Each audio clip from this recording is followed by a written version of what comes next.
get started here, first off, thank you so much to the Milo team for putting this together in your amazing space. This is amazing. Totally exceeded any expectations that I had. Feels like we're at the Ritz-Carlton. So really excited about this session because I think me personally and also Fausto have known Josip since she was building Milo from a two-person WeWork office a couple years ago into now what you've seen here. Hopefully you can get a chance to go see the office.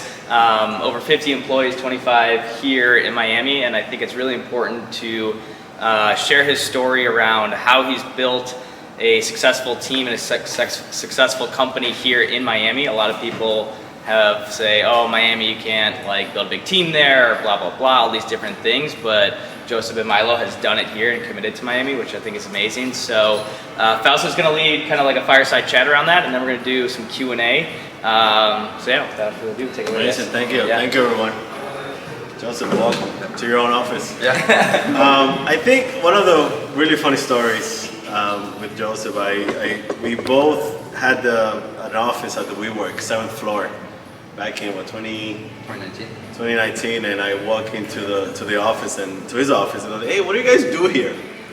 And since then we've been friends all the way we moved to California for a few months. Actually, Chris was there to raise capital. So, I mean, Josip, you're one of the biggest stories in Miami.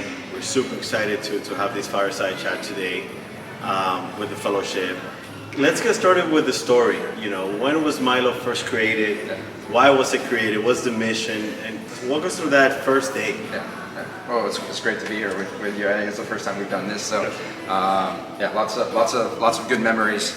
For me, starting the company, I think we incorporated at the end of 2018, but I think about it that it actually started 7 months before that. Because I started the company and I think I spent that first 7 or 8 months trying to convince myself not to do this. I was working at Morgan Stanley, had a very good job, had a 6-month-old at home, and sort of trying to figure out, did I want to do this or not? And so I actually just ran out of reasons to say no. And ultimately I think that was very, very helpful because it got me comfortable with the idea that I was prepared to launch this company. I had the right support network at home to be able to launch a company. But it was really rooted around that I saw an opportunity with international clients that I was working with them from a private banking perspective and seeing them come to the US and not be able to access financial products the way that I thought they probably should because they were high net worth, they had built this wealth and they wanted to invest in. And sort of building something for them, which I didn't think that neither Morgan Stanley nor some of the other places I worked at would actually do this. And I felt that I was uniquely qualified to actually do it, and really that started me and sort of compels me even till today. Amazing. I mean, one of the things that really calls my attention from the story is you're a solo founder, right? And a lot of the media and the internet and the tech crunch always says that it's extremely hard, almost impossible to be a solo founder and build an amazing company. You've raised millions and millions of dollars, have generated millions of loans, very successful story. When you started as a solo founder, what were the challenges being a solo founder? Do you believe it's a myth being a solo founder building a company? Talk to me a little bit about that. I mean, I don't know if it's a myth or not. I mean, obviously you hear lots of stories about this. I think for me it was just when I was starting the company and I was going down this path of deciding whether I wanted to do this or not. I was debating, would I talk to friends? Would I say, here, come and join me on this? But honestly, I just got going, right? I just started doing it and I didn't really feel the need to go out and say, here, let me go and talk to 3 friends and sort of convince them to come with me on this ride. I was doing this no matter what. I didn't feel that I needed that. Now, I think that early days, yeah, it would have been very, very helpful because it meant doing a lot more. Doing things like managing our payroll and accounting and thinking about the product, thinking about the investor meetings and who I was going to talk to. But for me, that was very, very helpful because there really weren't many questions that an investor could ask me that I didn't know the answer for. So I didn't have to go and talk to someone on my team. I already knew more or less what that was. And I think that was really important in the early days. Also, the other thing is that I was very, very fortunate that I had a really good team right away from the beginning. So whether they were founders or not, I think everybody at the company feels like they're an owner and that we're in this together. So maybe founder from a title perspective, but not from a team perspective. That makes a lot of sense. And now that you mentioned team and early team, you know, for some of you, we don't know your background. You're an engineer, software engineer, you're a banker, a numbers guy, operations. What's your background to give context? Yeah. And then how do you build that initial team? Like you went to look for what specifically? Yeah, so my background is in finance. It's not in product or engineering. But I think when you're starting off, I think you are all of those things, or you have to figure them out really quickly. For me, it was thinking about the product, thinking about who was going to be our customer, how would they interact with us. So I was fortunate that I was able to sort of develop that pretty early on to build the first versions of our product, but it was more out of necessity because I didn't have that co-founder. So I had to go out and say, all right, well, who can help me with this? I spoke to a bunch of different dev shops in Ukraine, Bulgaria, Colombia, Argentina, probably a few other countries. And in the beginning, just found that I had met some people in Ukraine, felt that was a good place to start. 30 days later, I went to California, waking up at 3 o'clock in the morning. I said, this is not sustainable. So I abandoned that idea and met someone in Colombia through that discovery process and really started building a team there and working with them. But it was more of I would say a business decision, more so than like a product aspect decision. And then having a team there, hiring people, they told their friends, and then we sort of got going. But I don't think that there was too much of like thought. We just said, here, let's just go and do this and like sort of hit that next stage. And that makes a lot of sense. I think a lot of the founders, they struggle with understanding what to do on a daily basis. How do they manage their time? Yeah. For you, how do you manage your time when you guys were 5 people, right? Because you had to do fundraise, you had to build product, you have to do marketing, you have to close deals. Yeah. What was that daily, weekly routine on that initial team? Yeah. That's the first part of the question. The second question is, how do you find the first 5, like the first 6, that first team? Like, what do? You posted, you asked friends, like what was that process like? It was definitely asking friends, right? Sort of like talking to everyone that I knew. I already knew more or less the people we needed to hire. It was mainly on the product and engineering side, on the capital markets, business side, all of that. I felt that I had that covered. And but yeah, that was the beginning of just sort of saying like, who are the first 3 or 4 people that I need, critical. And I think that the first couple of people that I hired were specifically someone that had lending experience, and then the next person was on the engineering side, and another engineer after that. And I think that probably the first initial team, it was all product engineering with a couple people on the sort of lending side and myself. So that was really sort of like that first 5. And then once we got going, then now sort of realizing, all right, we need more, and then we started to basically need more requirements. In terms of sort of like organizing my time, I wish there was a better explanation than just kind of like waking up every morning and doing things. I had lots of Post-it notes. So I still have most of those Post-it notes, and I think the team still laughs that I have them all over the place.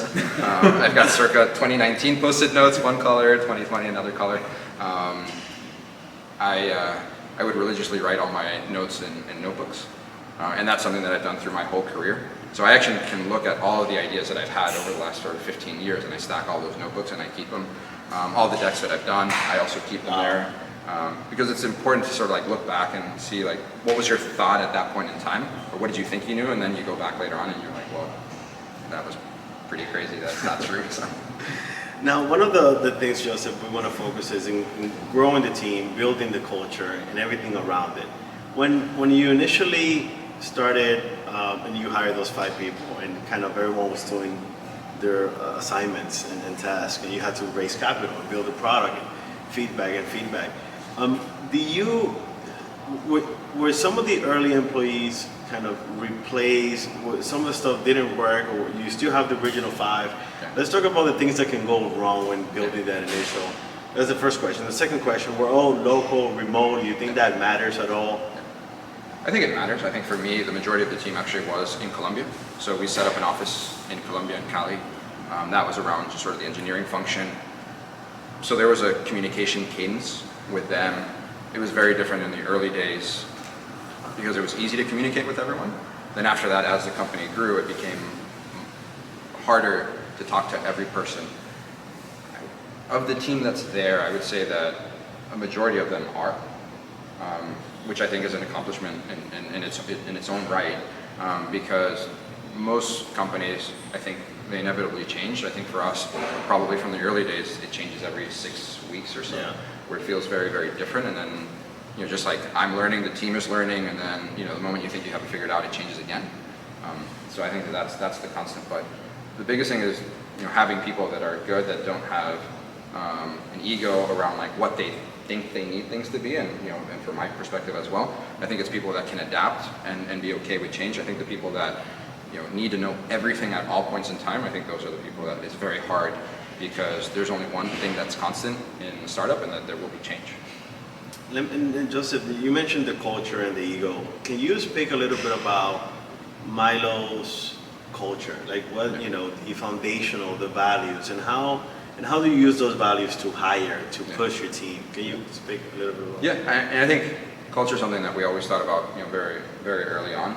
I think as a company, I think we've gotten better at putting it into practice as we're going, and we have our cultural values. I think we've always sort of lived by them, but definitely we're at this point now where reinforcing them and making sure that we hire by them, we fire by them. We think about our clients, we think about our partnerships around them, and if they're the right cultural values, then I think the decisions are pretty easy, because you can sort of run through that test of it, and then you come out on the other side knowing what you should be doing and what you shouldn't be doing.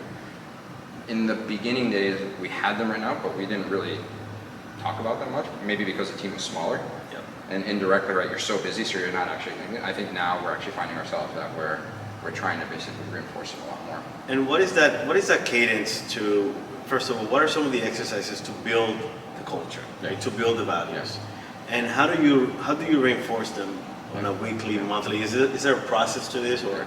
Yeah, I mean, I don't think it's a process to it. I think it's more of like the team, right? If you hire the right people, then the right people will live by your cultural values. If you have the right team, right, starting from, Alexia, our office manager, and Lisa, right, who runs, HR and sort of people operations for us, and then making sure that they're the ones that are imposing it. Like, I'm not coming running around saying, here, like, integrity, right, like perseverance, right, like, these are the cultural values, right, like, I mean, at least I don't think I am, right.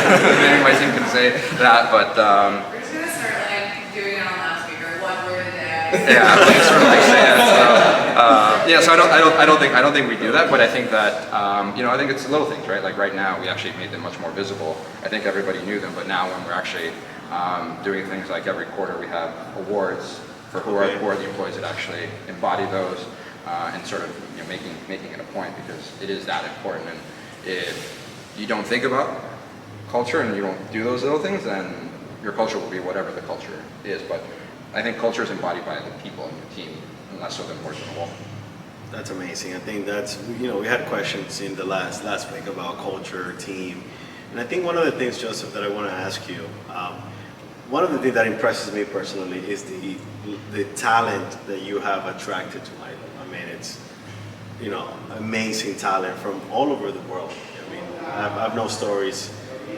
You walked in my office, like, I got this guy from this date, and he's moving in on Friday. You were able to accomplish things like that, of bringing people and believing in Milo. Like, definitely a testament to you. But how were you able to accomplish recruiting, hiring? Like, what are some of the tips and tricks and shortcuts that you can talk to us about? And I think a big part of it is doing the things before you actually need to do them, right? So like one of the things, and I always sort of attribute this, is that when we were in WeWork and it was right as COVID was kicking off, we were thinking about, well, like if we're going to hire 25 people, how are we going to do that? And after being on a bunch of calls trying to recruit, I realized that wasn't something that I was going to be able to do and sort of manage the company. So right away we thought about, people operations was going to be a really important aspect to be able to hire, and that was really the first step. So we were fortunate that we found Lisa, and then that helped set up the foundational pieces. I think that the element of, I didn't really know as much there, but I think that that's an aspect of like hiring someone great that does know what they're doing. So we started putting in all the benefits and all the plans and everything else that would make us a great company to work for and be part of, and all the things that we didn't have. So I think that definitely sort of like setting those foundational pieces where everything was in place, and it became easier because now those didn't become blockers where if you only had this or you didn't have healthcare or insurance or all these other elements. So starting from that point, but it was really sort of planning for growth. So hiring before you need them versus hire them when you're drowning, pretty much it. Yeah. And you mentioned Lisa, and I remember when you brought Lisa on board, you're like, one of the best hires ever. You need to get a Lisa on your team. When was that next phase of bringing somebody that can help you recruit and hire? Was that 10 employees? Was that 15? And that's the first question. The second question is, how do you go from, I remember 10, 11 people to 50 and still with this rush of hiring and growth over time? I think it was definitely sort of like the planning that we knew we were going to hire that much, and being ahead of it. I think the other aspect was understanding that we were going to build essentially two companies at the same time, which was basically our office in Colombia and then the office here in Miami. Wow. So that was a bigger challenge, and then sort of trying to emphasize how do we do things in both places and make sure that we feel like one team. I think that was during sort of COVID and sort of like that sort of early part of COVID. So overemphasizing communication. So we were doing meetings, daily stand-ups with the whole company. We were doing, what were some of the things that we did? Just like team building exercises. We were doing pizza nights. We were sending food to different people through Rappi and through different places. So I think that sort of like building some of those like little things, which I think that amounted to the team feeling like they were part of one company. Building a family at the beginning. That's amazing. I mean, one of the things that we always talk about and we continue to talk about is how do you maintain the culture as you build the team, as you continue to grow? Because I think you said in communication, you cannot have stand-ups every day with everybody, right? And you can't be on every meeting. Yeah. How do you maintain the essence of Milo's culture through every single person that comes in? Is that challenging? And if so, how do you do it today? Yeah, I mean, I think right now we're going through a different phase, which is, the first phase was sort of getting sort of key leaders in sort of different business units, then building up their team. Now I think the culture is really sort of cemented, and it really is going to be around the people that lead the rest of the people, because I can't do it by myself. It's really around them and making sure that we're actually all living by the values, and if we're not, right, sort of catching it early before it actually becomes a bigger issue at the company. But yeah, it's really the team, right? I think at this point, they're the extension of the culture. That's amazing. I think one of the things and I want to take a step back to the early days, right? And it's because a lot of the founders are in the early days. When you were thinking about, the compensation package in the early days, before you raised all the capital, before you had all the cloud, how was those conversation, how do you manage those conversations to convince them to not take market rate, right? Yeah.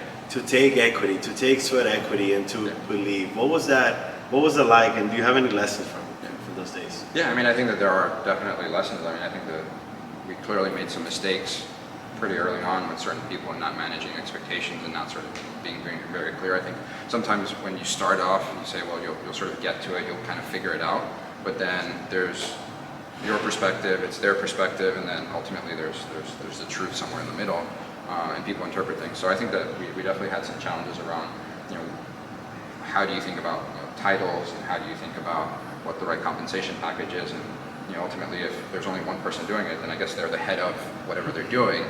But then what happens when you do need someone else that maybe has more experience, where they would want to learn from them? So I think it was a communication.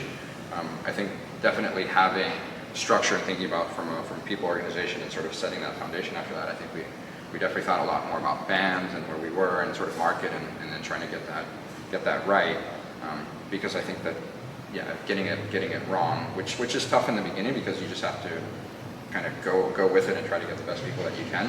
But if you don't address it, then I think that becomes a bigger issue. I think we address it. I wish it would have been a little bit earlier, but I think ultimately it was just a function of the early days. No, that makes a lot of sense. I think one thing you mentioned is building two offices, one in Colombia, which is your technology headquarters, or it's here, but okay. but it's our team. When you, I mean, I think it's extremely challenging to do that. And one of the things I wanted to touch is a lot of people outsource teams, definitely for cost benefit and so on. But also there's a question about hiring locally in Miami. Do you find talent here? Is talent remote? Do they come and move to Miami? Do you go still outside to other countries? Give us a combination around the strategy that worked for you, that works for you across the board. Yeah. I mean, every company is different. I think that the way I think about it is it's milestones, right? Sort of saying when you start your company in the beginning, right? It's basically you and maybe like one other person. It doesn't matter who you are. It's going to be very hard for you to convince incredible people day one, right? Unless you've started a company previously or you've raised a lot of capital, which again, right? It's very, very early days.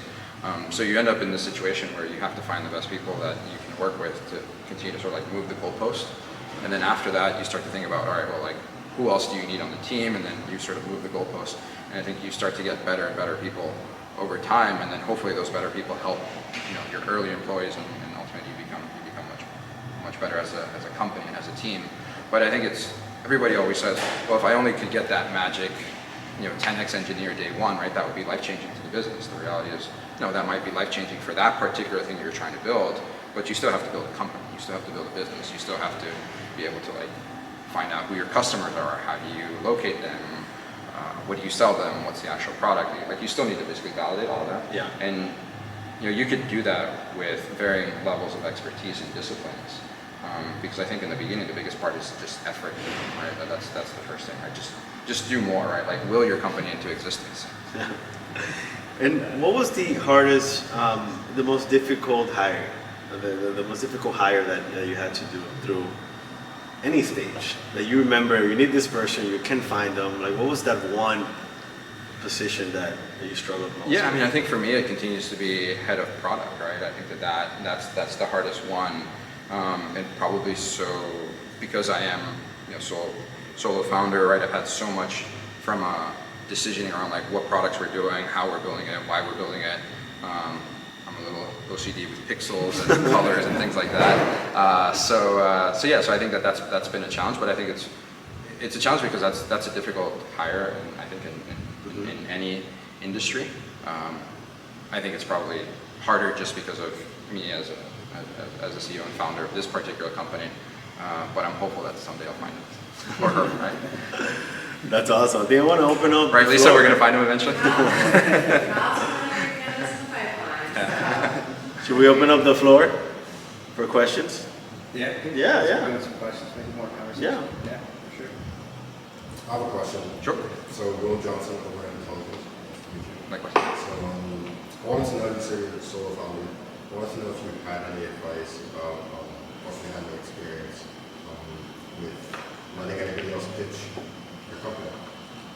Have you ever went through that? And was that ever a consideration for you early on in the beginning stages? So having someone else pitch on behalf of the company to investors. Yeah, or to, you, like being the founder, the technical mind.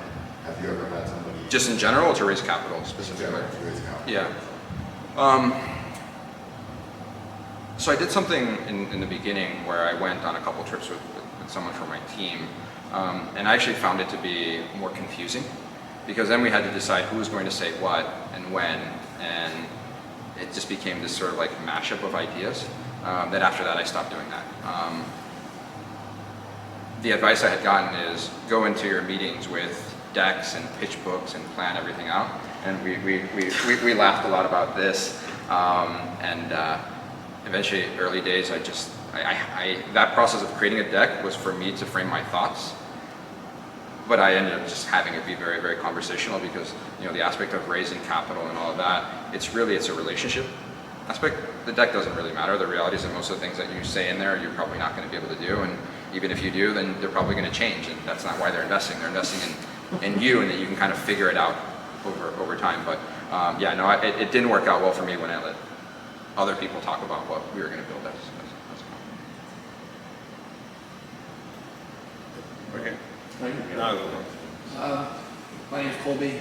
We talked a little earlier. Okay. I just wanted to ask, so in the early days, what was your biggest challenge and how did you overcome it?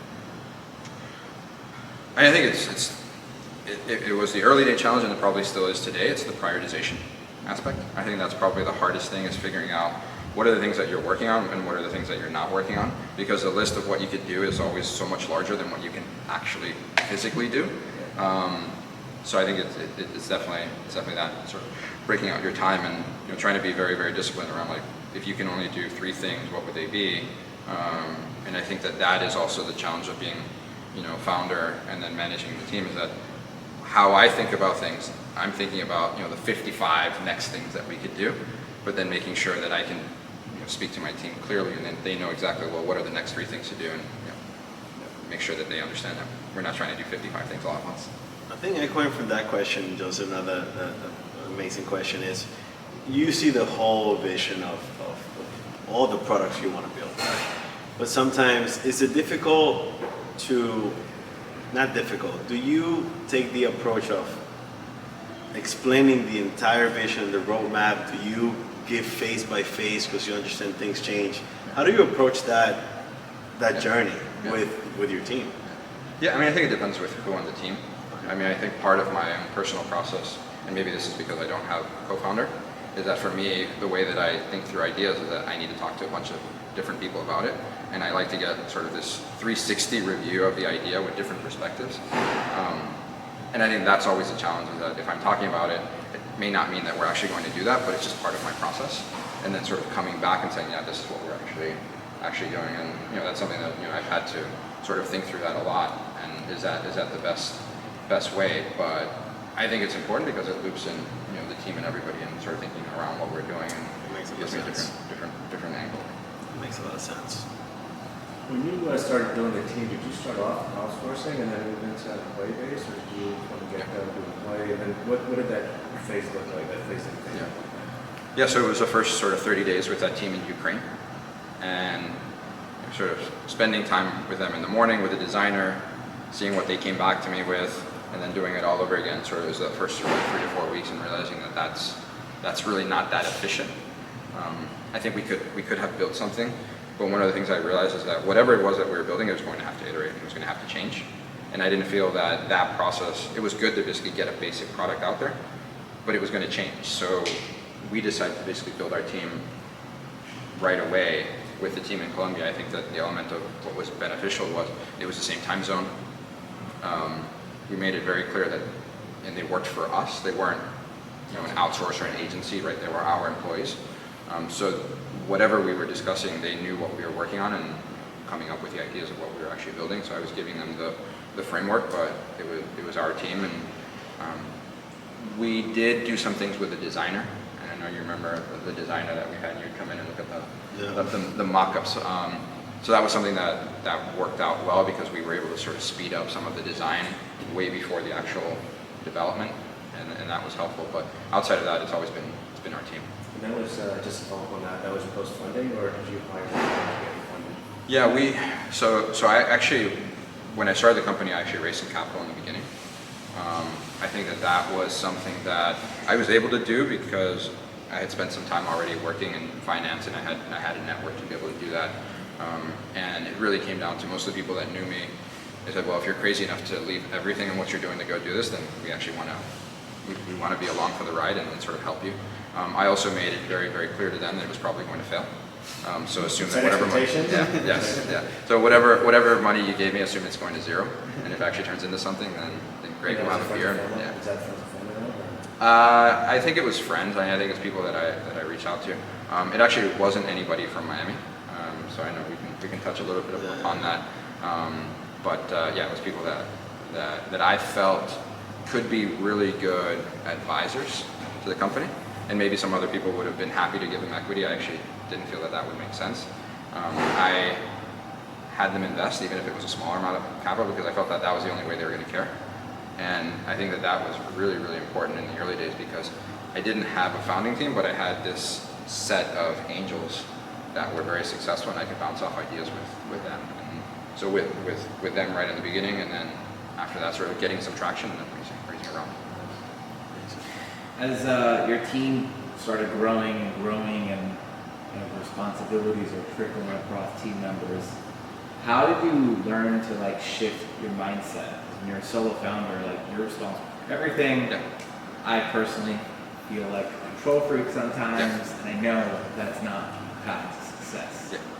How, like, what are some mindset shifts? I mean, I think that's absolutely the hardest thing to do. Right. I think that's there. Knowing what you have in your mind of like how you think it should happen, and then now you actually have a team to be able to go out and execute, and then being able to sort of like pull back. Depending on what it is, I think I'm sometimes more involved in some things than others.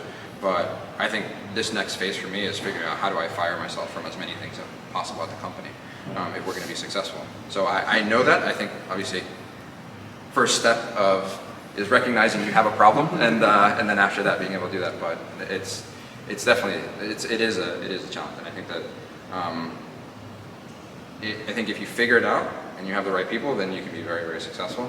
I think if you don't figure it out, you might still have some success, but definitely not as much as you actually have the whole team doing it. When building the team and early and throughout the station, building the team and creating projects around the team, how do you manage? Which metric do you use for success for the employees, for the early team, the first 10, the first 20? What was the success metric? Because showing up wasn't a thing. Yeah. I think for us, we do loans, right? We do mortgages for international clients, and we do mortgages for people that have crypto wealth. So that metric of being able to see, how many loans are you doing, how many applications are coming in, right? That's very, very clear. I've always thought about that our business is really around sort of validating this idea that international customers and people that have crypto care about unique solutions for them, and that ultimately, if we were successful, they would want to work with us. But it was really sort of like validating that idea. So every loan was an actual validation to that. I would say that the important thing is like, or at least for us, the way that I look at it is I think about sort of funny enough where like I'll talk to certain friends, and if I don't talk to them after a couple months, if I actually have a lot of things to tell them about what's been going on, then I know we've actually made some progress. If you've got nothing to say, then what have you been doing this whole time? But yeah, working on the deck. Yeah, we're working on the deck. Working on the deck. We're working on the deck. All right, the deck. Well, ship it already, right? That's awesome. Any questions? This is around like mental hygiene or like emotional hygiene, like understanding what do you do to kind of keep like steady and balanced and not kind of like just contain the emotional range. Yeah. For me, it's Monday through Friday. My mind's on all day long, right? So I stay pretty late at the office. It's not great. I've got young kids, so one of the agreements and one of the pacts I made with my wife is that Monday through Friday I can work as long as I need to, and then Saturday and Sunday I got to be with the kids. So I think that has actually been very, very helpful for me, because I think that if it wasn't for them, I probably would have burned out a long time ago. So I think that sort of like that agreement that I had when I started the company has kept me very, very sane. So even though on the weekend I may not physically be doing things, I'm still thinking, but it allows me to sort of like break from actually doing that. And I wish I was better at working out. I wish I was better at doing all that stuff, but the reality is that I'm trying to get as much as I can out of those hours that I can be productive. Do you have, echoing on that question, as a CEO, of course, and founder and CEO, do you have some sort of support system to manage your mental state? Is that something you practice, yoga, or anything like meditation? Is there anything around that in your universe today? I mean, obviously like listening to music and trying to sort of like relax around that. I think for me it's just my state of mind, like understanding that like if something is keeping me up at night, because I'm a very good sleeper, so if I can't sleep, then I need to try to get rid of it within the next 48 hours. So like having my body tell me like I need to like deal with this or like make a decision on it, or it's got to go right or left, but it has to go somewhere. It just can't stay there. So I think that's just like recognizing it. But that's more personally for me, right? Because it's abnormal for me if I can't sleep. Now, besides my kids not letting me. Moving into the next stage now, what are what's the future for Milo? What are you thinking about? How do you go from now to 150 people. Have you thought about those challenges and how to grow from today?